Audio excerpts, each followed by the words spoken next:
অব্যবস্থাপনা, দখল দূষণে ঐতিহ্য হারাচ্ছে দিনাজপুরের ঐতিহাসিক সুখসাগর ও মাতাসাগর। সুখসাগর পাড়ে ইকোপার্ক ও আবাসন প্রকল্প তৈরির নামে পাহাড় এবং গাছ কেটে নিচ্ছে প্রভাবশালীরা। আর মাতাসাগরের সব সমৃদ্ধ ও সৌন্দর্য এখন স্মৃতি। দুর্বৃত্তরা কেটে নিয়ে গেছে দিঘির অধিকাংশ পাড়ের মাটি। দেশের ঐতিহ্যবাহী এই নিদর্শন বাঁচাতে দ্রুত উদ্যোগ নেওয়ার দাবি পরিবেশবাদীদের। শাহ আলম শাহীর তথ্য ও ভিডিওচিত্র নিয়ে আফরোজা হাসির রিপোর্ট। দিনাজপুরের ঐতিহ্যবাহী 5টি দিঘির মধ্যে অন্যতম মাতাসাগর ও সুখসাগর।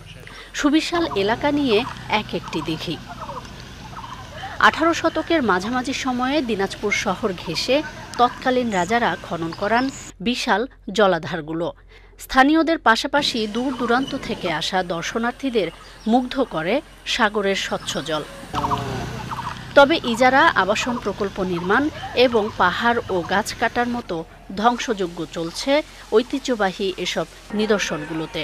পুকুরটা তো আগে ছিল মনে করে যে ভালো, আর এখন তো মনে করেন যে বিভিন্ন রকমের মুরগির খামারের জিনিসপত্র ফালাই দেয়, অনেকটা জিনিস নষ্ট করে ফেলেছে। আগের ঐতিহ্য নাই বাবা, এখন পোকামাকড়, অনেক বড় বড় সাপ ছিল, বড় বড় অনেক বিভিন্ন প্রকারের জানোয়ার ছিল। পর্যটন আসতো এখানে দেখার জন্য।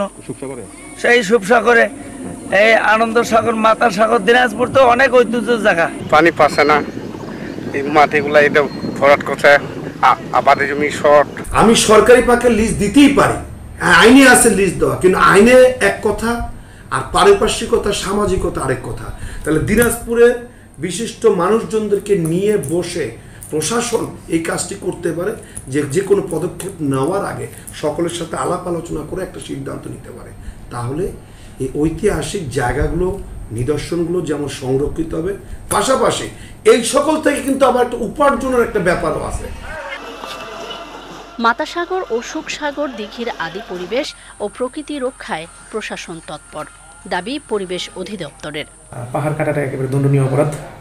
আর তাছাড়া যে পাহাড়ের যে একটা প্রাকৃতিক পরিবেশ, সেখানে কিছু জীববৈচিত্র্য আছে, প্রাণী আছে, বন্যপ্রাণী, পাখি, এই পাহাড়ের গাছপালাকে কেন্দ্র করে তারা এখানে জীবন ধারণ করে। তো পাহাড় কাটলে মূলত গাছপালা তো শুধু থাকবেই না, এই বন্য পরিবেশটা, মোট কথা একটা প্রাকৃতিক পরিবেশটাই বিনষ্ট হয়ে যাবে, জায়গায় বাস্তু সংস্থানটাই পুরোপুরি শেষ হয়ে যাবে।